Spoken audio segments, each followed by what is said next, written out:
Thank you very much, Quick Shot. And I mean, it's great to see Krepo back in the LCS. It's kind of was like the Twilight Zone in the beginning to see him because he's been on the desk the weeks before and then he was there. And it's also very nice to hear him talk about NIF and that there's not any bad blood there, because I can imagine if you step into a new team, there's always something of like, oh, I'm replacing this dude. How will it go? Yeah, that really like kind of speaks to NIF as like kind of a guy. Like he's got to be really good outside of the game. And that's also going to be really good for his coaching position he's taken in. The fact that he's like that is going to be a lot easier to respect him and like be able to take his criticism and stuff.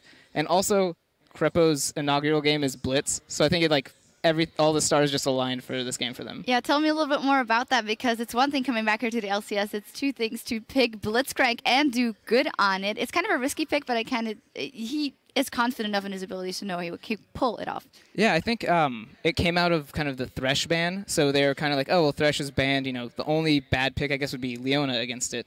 But, that really didn't play too big of a role since MYM forced a lane swap. So they basically got a 2v1 with the Blitz, which is fine because Blitz is a great roamer. However, they died Morgana, so Blitz couldn't actually roam mid. So I think in another world where they pick Ahri mid instead of Morgana, Krepo would have been able to make a lot more plays early game. We will see, but I kind of feel like more than getting that win on the board, which is of course very important to Elements, it's more of a momentum thing, and they do have a game versus MYM. Let's be honest, it's a team that is at the bottom of the table. They have Krepo coming in. We have Reckless getting fed in that very first game. Like, as you say, the stars are aligning, so where do you see them going? I don't know. It's really up to them if they're going to take this as like, oh yeah, we're done. Like we're at the top of our game right now, or if they're like, this is the first step, which is the right way. So as long as they take it as steps to improving and not like not just eating the honeymoon phase up as like, yeah, we can just do this all the time, I think they could probably take their spot back up top. Well, we'll see tomorrow because they're facing SK Gaming, so that could be a huge opportunity for them as well. Before we go to break to set up our final match of the day, let's check in with you guys and pick Prolly's brain. Earlier, we asked you to send your questions to the coaches of the European LCS with that hashtag #AskACoach. And here's a question coming from XSamuelX. How do you guys go about building a team comp? Is it specific to your opponent or is it catered to your team? I guess, like, bottom line, it's always catered to our team.